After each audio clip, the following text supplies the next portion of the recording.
Si vous souhaitez instruire votre ego dictateur et le rendre moins orgueilleux et viol, il est recommandé de travailler sur vous-même en vous exprimant de manière plus douce et en affichant une attitude positive. Lorsque votre ego se manifeste de manière néfaste, vous pouvez essayer de vous exprimer en même temps que lui, en restant souriant et en évitant les confrontations négatives. Pour vous sentir accepté, il est important de trouver des personnes qui vous acceptent tel que vous êtes. Il est également nécessaire de faire évoluer votre cercle social en même temps que vous évoluez en tant qu'individu.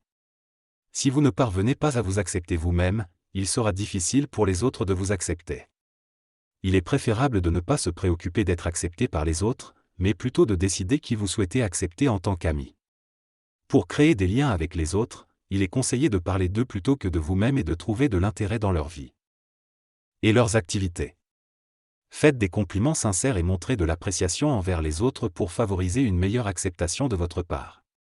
Enfin, sachez que si vous ne vous sentez pas accepté par les personnes que vous rencontrez, cela signifie juste que vous n'avez pas encore rencontré les bonnes personnes et qu'il est important de rester vous-même et de vous accepter tel que vous êtes. Le texte exprime l'idée que l'individualité est importante et qu'il faut maintenir une conscience individuelle tout en vivant en groupe. L'auteur souligne que chercher à être accepté par les autres entraîne une servitude vis-à-vis de leurs faiblesses. Il aborde également le thème de la libération de l'ego et de la guérison, affirmant que c'est l'ego qui rend le corps malade.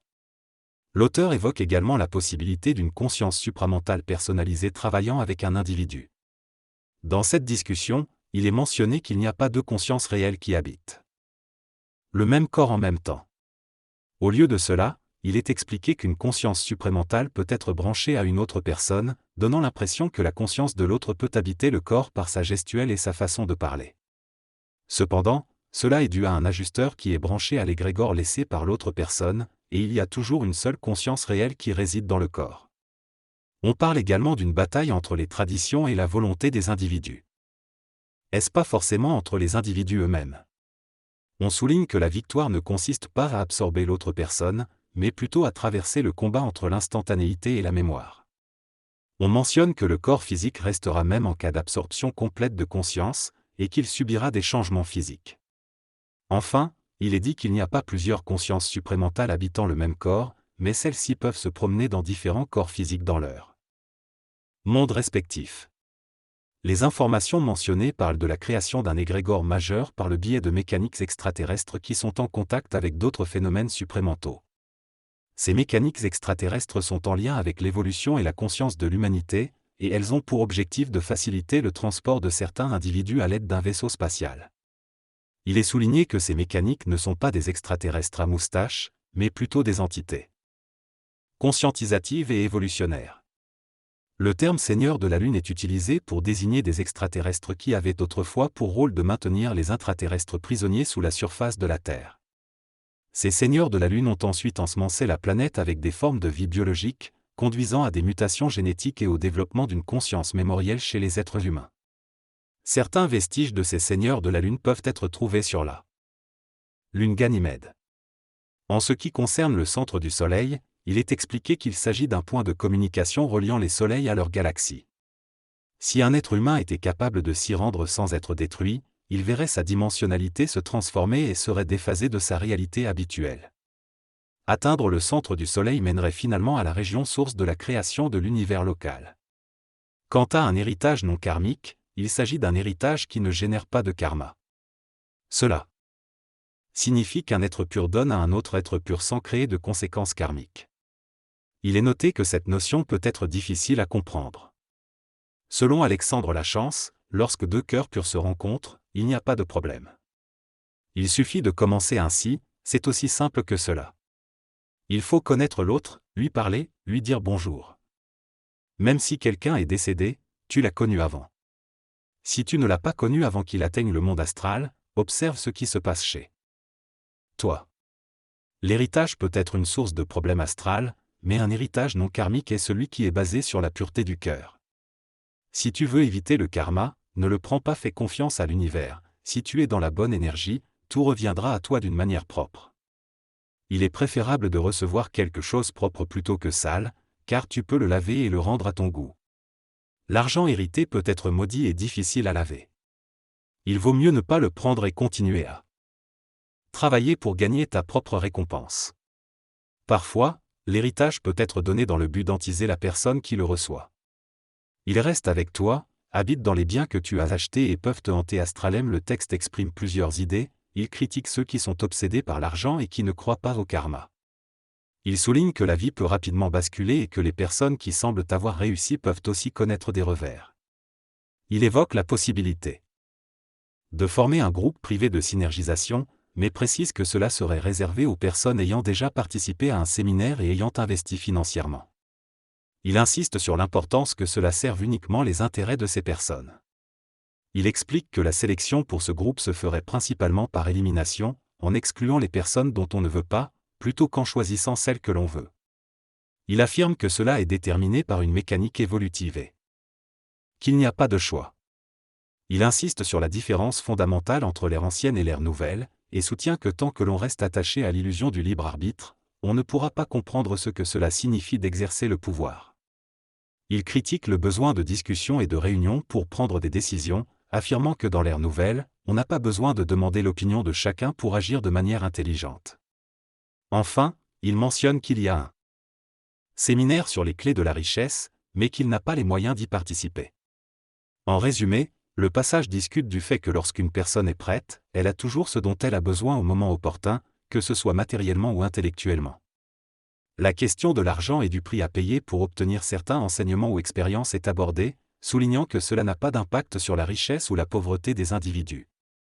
Le passage mentionne également l'aide que les dauphins et autres entités naturelles peuvent apporter à l'humanité lorsque celle-ci est dans le besoin. L'énergie est considérée comme réelle, mais la compréhension humaine de celle-ci est souvent illusoire. Finalement, la référence à Arthur souligne son importance dans la célébration de la Pentecôte.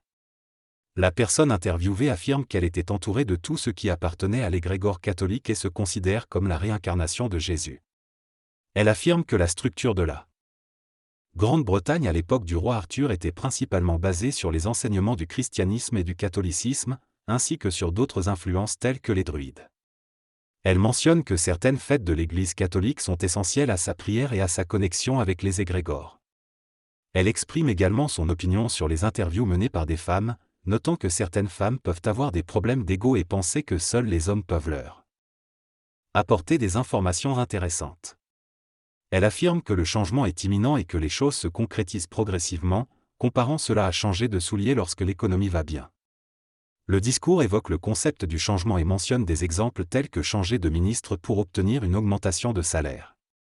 Il souligne également l'importance d'accrocher des individus aux progrès réalisés pour les maintenir. Il mentionne l'exemple d'un groupe de synergisation qui est facilement applicable et qui génère des résultats positifs. Il fait également référence au prochain PMC+ qui contribue à cette dynamique. L'énergie est associée à la création de temps et de matière. L'ego est décrit comme manipulateur et cherche à confirmer des croyances négatives. Le discours se termine par l'anecdote d'une expérience avec des enfants où l'ego tend à influencer les réponses. Dans ce texte, l'auteur raconte l'histoire d'une jeune fille qui doit trouver un crayon dans une classe. Malgré plusieurs tentatives, elle n'arrive pas à le trouver. L'auteur explique que cela est dû à son ego qui veut la prouver qu'elle est médiocre et fait en sorte qu'elle échoue. Finalement, elle réussit à trouver le crayon en écoutant son intuition et en allant à l'encontre de son ego. L'auteur souligne également que les égos sont pernicieux et empêchent les personnes de vivre pleinement leur intelligence. Il encourage les gens à dépasser leur ego et à profiter de leur évolution. Elle aborde également la notion de constitution énergétique, précisant que nous sommes tous un mélange de blanc et de noir, mais qu'il est préférable de privilégier les aspects positifs. Finalement, il explique qu'il est important de croire en soi et de ne pas se laisser décourager par les échecs. Dans ce discours, l'individu exprime ses problèmes personnels tels que la jalousie, la colère et des pensées négatives. Il remet en question l'idée du libre arbitre et affirme que le choix n'existe pas réellement. Selon lui, les individus sont attirés par la voie la plus facile et sont incapables de prendre des décisions. Il encourage à se concentrer sur la paix en lisant des livres et en rencontrant des personnes pacifiques. Il suggère de regarder en arrière plutôt que de se projeter vers l'avenir pour savoir où l'on ne veut plus aller. Enfin, il explique que les humains doivent simplifier les choses pour être heureux et suggère de ne pas attacher d'importance au regard des autres. Dans le texte, il y a des anecdotes et des réflexions sur des sujets variés tels que les moutons à l'école, la réincarnation, la recherche du monstre du Loch Ness et la pensée suggérée par la mémoire astrale. Il est mentionné que la connaissance des réincarnations peut être utile pour digérer les expériences passées et récupérer leur énergie positive. Il est suggéré que la découverte de certains animaux préhistoriques comme le Brachiosaurus diplodocus n'a peut-être pas encore été communiquée pour diverses raisons. En ce qui concerne la pensée et la mémoire astrale, il est souligné que la pensée est toujours suggérée et que le fonctionnement de ce mécanisme au niveau astral nécessite une exploration plus approfondie. La mémoire est renforcée par les répétitions des expériences et elle imprègne tout ce qui existe. Cela crée des circulations astrales, comme le vent astral, qui nous informent de certaines choses. La pensée se promène sans arrêt, sans volonté. Cependant, certaines répétitions astrales plus puissantes influencent notre façon de penser. Ce n'est pas intentionnel, mais cela manipule notre pensée dans un sens particulier. Au revoir et bonne semaine.